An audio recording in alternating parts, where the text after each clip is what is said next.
Хәерле көн, Татарстан. Хәерле көн, хөрмәтле телевизор караучылар.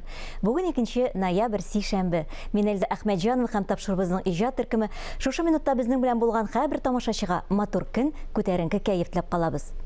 Бүгенге көн тарихка нинди вакыйгалар белән кирип калган, шул турыда кыскача булыр. 1937 елның 2 ноябрендә Мәскәү Кремле каланчыларында кызыл якут йылдызлар кабына. Йылдыз эскизларын СССРның халык рәссамы Федор Федоровский иҗат итә. Йылдызлар төнлә генә түгел, көндез дә янып торалар. 1939 елның 2 ноябрендә СССРда беренче тапкыр хатын-кызларга Советлар Союзы герое исеме бирелә. Валентина Гризодубова, Галина Осипенко һәм Марина Роскова 2 моторлы Родина очкычында 26 сәгать 29 минут дәвам ителгән геройларча очыш өчен лаек булалар. Аны татарның икенче Тукайы, татар милләтенең дәвамчысы дип әйтәләр. Татар шигъриятендә тирән из калдырган шагыйрь Мәдәрис Әгләмов әгәр дә исән булса октябрь айында 75 яшен тутырган булыр иде. Бүген без халык шагыйрен аның тормыш иптәше, танылган шагыйрә, журналист Нәҗибә Сафина белән бергәләп искә алырбыз. Хәерле көн, исәнмесез, Нәҗибә ханым? Хәерле көн. Мәдәрис аганы ул исән булганда ук аны үз иткән халык, аның иҗатын яратканнар. Ә менә ул үзе шушы мәхәббәтне тоеп яши идеме? Мәдәриснең максаты бер генә иде. Халкына, милләтенә файда китерү. Тарихта үзенең шушы файда китерүче буларак изин калдыру.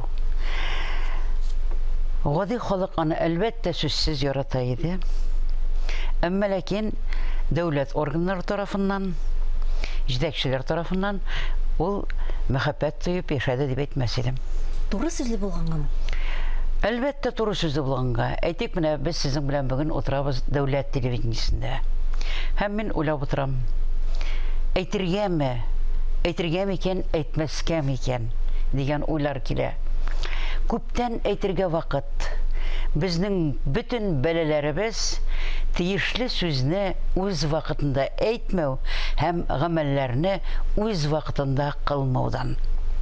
Һәм бүгенге хәлебез, халәтебездә, бүгенге югалтуларыбыз да нәк шуның аркасында.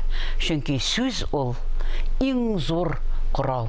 Мәдәрис сүзнең иң зур корал икәнлеген тоеп, билеп яши һәм әйтә иде. Менә бәйсез үзен шушылай бәйсез тута белгән ул ничектер. Һәм бу беләсезме, бәйсез яшәү ул икеләтә җаваплылык бер караганда, икенче яктан авыр, шуны белеп торып та ул барбер моңа барган. Беләсезме, ул аны махсус эшләмәгән әлбәттә. Ни өчен дисәгез, әгәр шагыйрьнең җаны бәйсез түгел икән, димәк ул чын шагыйрь түгел. Чын шагыйрьнең җаны бәйсез булырга тиеш. Мәдәриснең җаны бәйсез иде. Әйтүен әйтеп куйды ул бер заман. Кирәкле җирдә баш иясе калган. Ләкин ул моны чынлап әйтмәде. Әйтеп карыйм әле, реакция ничек булыр микән дип әйтте шикелле. Чөнки ул барыбер баш имәс иде. 1992 елда аңа безнең республикабызның иң мәртәбәле премиясе, Габдулла Тукай премиясе тапшырыла. Беренче мәлдә ул аннан ничектер башта тарта.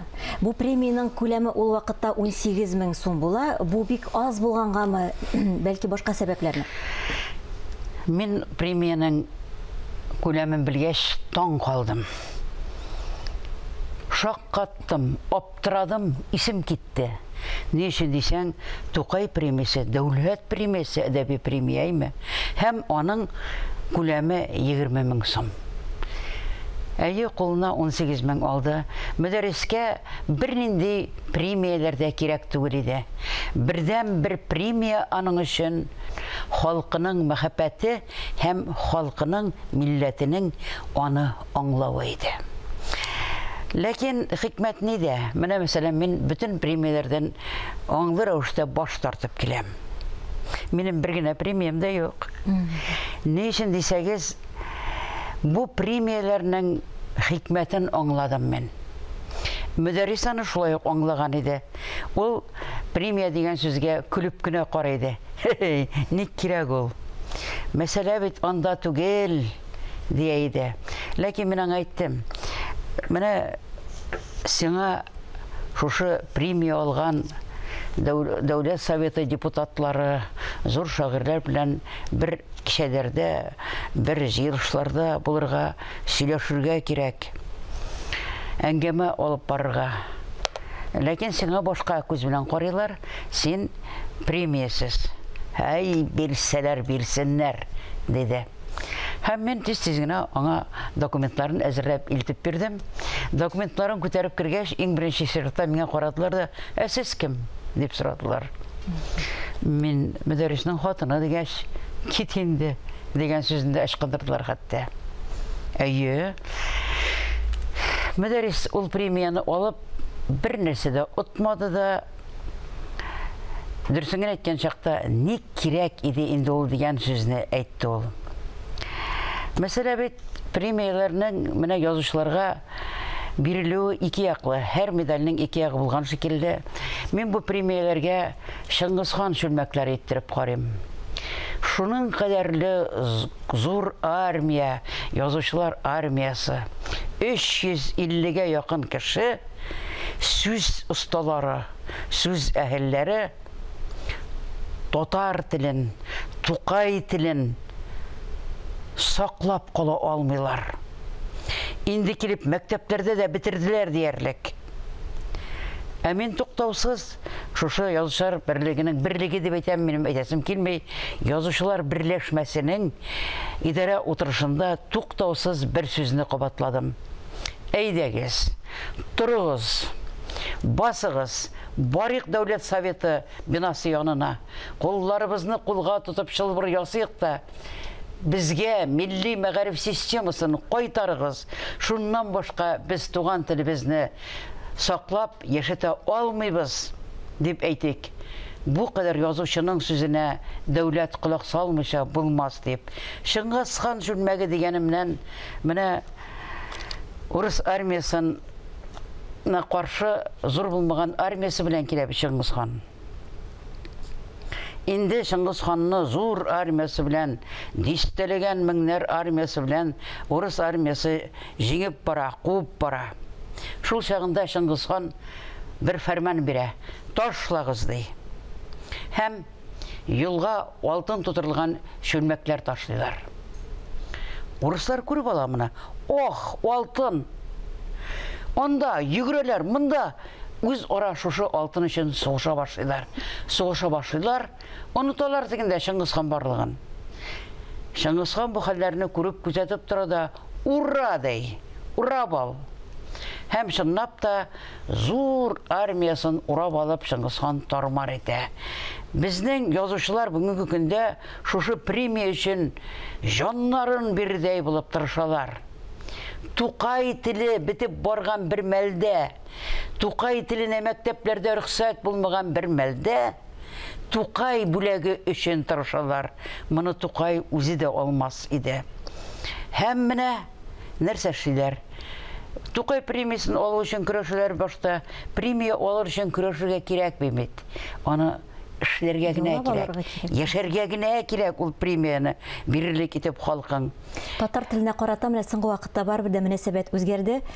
Мөнәсәбәт үзгәрү ул гамәл кылу дигән сүз түгел. Сүз артында гамәл булырга тиеш. Эшләнгән инде. Нәҗиб апа, менә шушы урында тукталып, без Мөдәррис абыйның менә шушы матур Тукай телендә укыган шигырьне карап киттек әле бергәләп, ярыймы? Безнең телевидение фондында саклана бу язма. Biz yüzəbiz. Dünya bizgə bişik. Yox, ol kimə? Biz barabız işib. Kişi icad etkən maturluqlar bizning bilən bara dirbəlişib. Bizdən sında birgə barışaqmı? Bu tiyatr мәңге қалашақмы?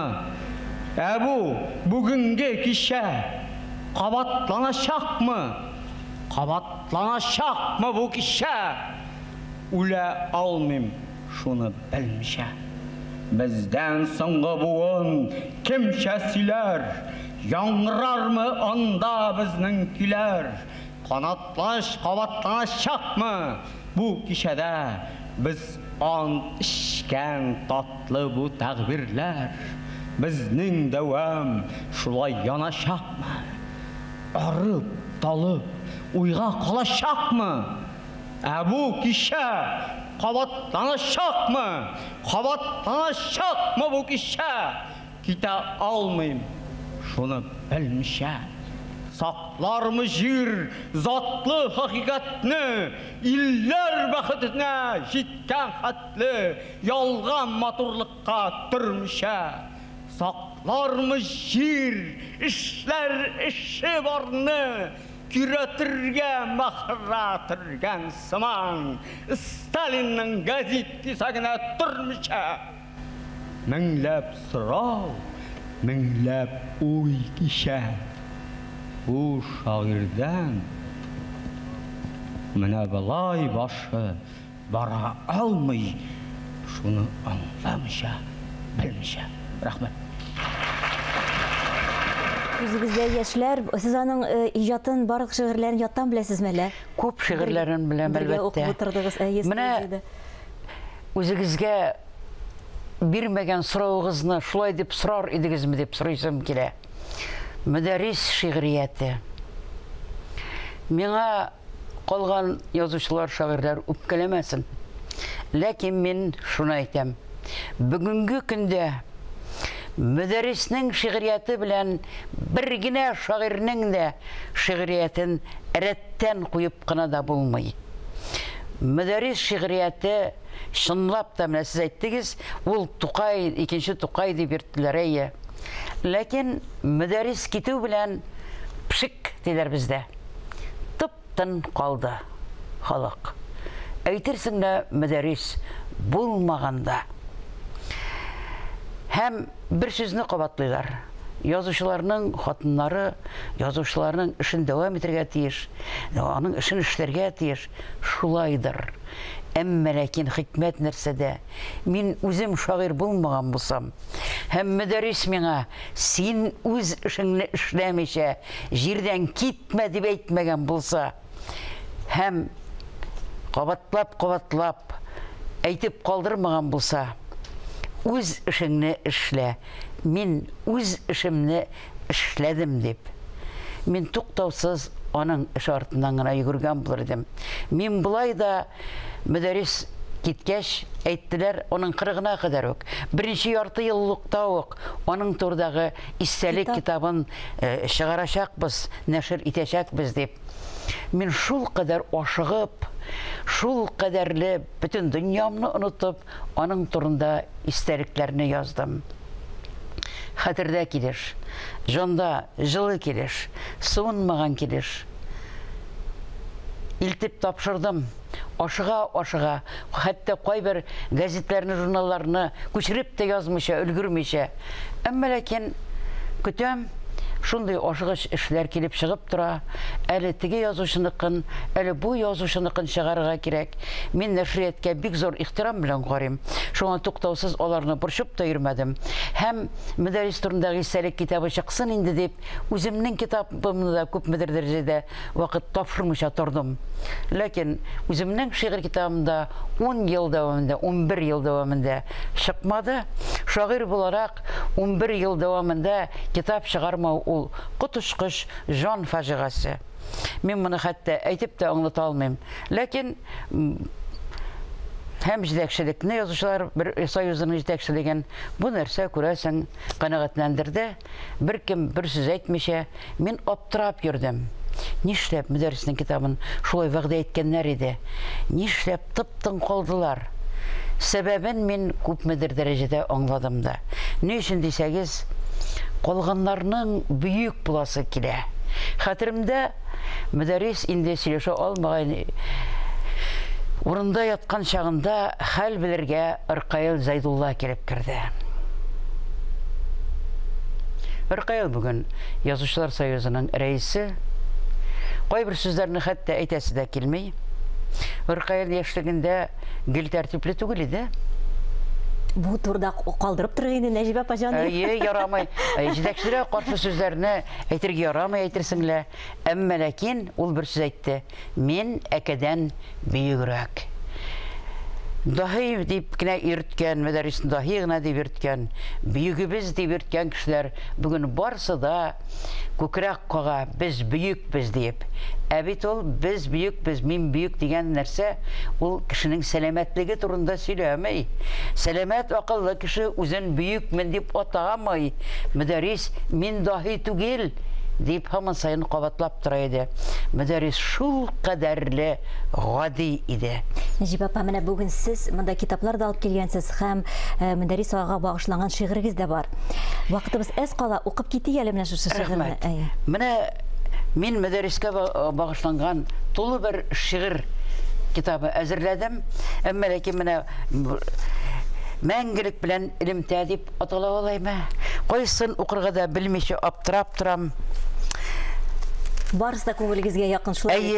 Әйе. Башлыйк менә иң истә торганысыннан.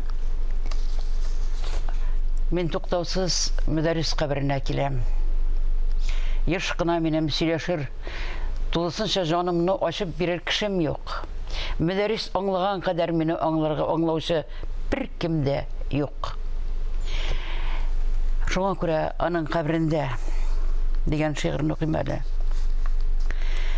Тагы килдем сиңа, син дәшмисең, белгән килеш киләм, һаман киләм, җавап көтмим күптән сорауларга, ни әйтерең, белгән килеш беләм, бары сиңа гына сорауларым, җавапларын шигъри юрауларым, гомерлекле гәүдәң эшләрендә беләм мәңгелекнең үзе барын, жан мәңгелек, әсан бер гомерлек, инде синең җаның галәмдәдер.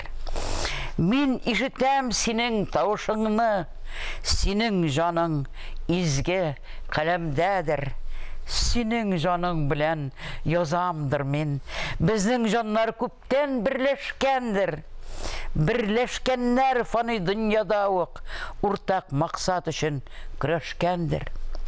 Мин ишетәм синең тавышыңны, көтәм мәңгелектә кавышуны, син тагда ашыкмашы дисең, җавапларны ашыклашы дисең. Бездән соңгы буын кемчә сөйли, яңгырый манда безнең көйләр. Бәгыр әле бары тирәнәя жанда, син фанида алган яра җөйләр. Казаннарда биегәя өйләр, оныкларың насарыйча сөйләр. Түбәнәя бара кеше хакы, айралмый күтүрә кара акны. Син әйткәнчә кырсак мәнфәгатен карыйлар да тоя баралар. Халык белән хаклык арасында ерагая бара оралар. Тик тартылган кыллар өзеләчәк.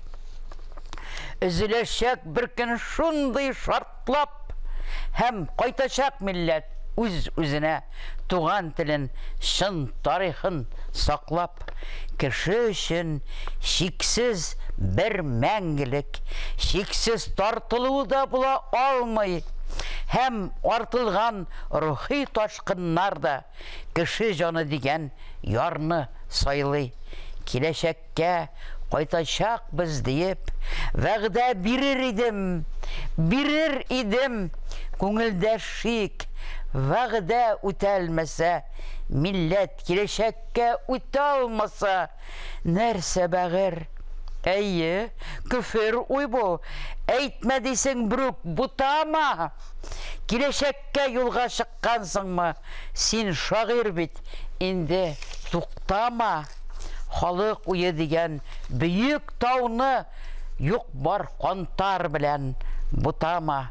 Беләм бутамаска гына, беләм бары туктамаска, фаны дөнья вак-төяге белән улы киләчәкне бутамаска вәгъдә бирәм. Синнән соңгыларда киләчәккә вәгъдә бирсә иде, бездән соңгыларның балалары татар киләчәген күрсә иде. Бик зур рәхмәт сезгә бүген студиябезнең кунагы булганыгыз өчен. Менә бу китаплар барысы да басылсыннар. Сезгә иҗат уңышлары телибез. Сау сәламәт булыгыз. Рәхмәт. Сау булыгыз.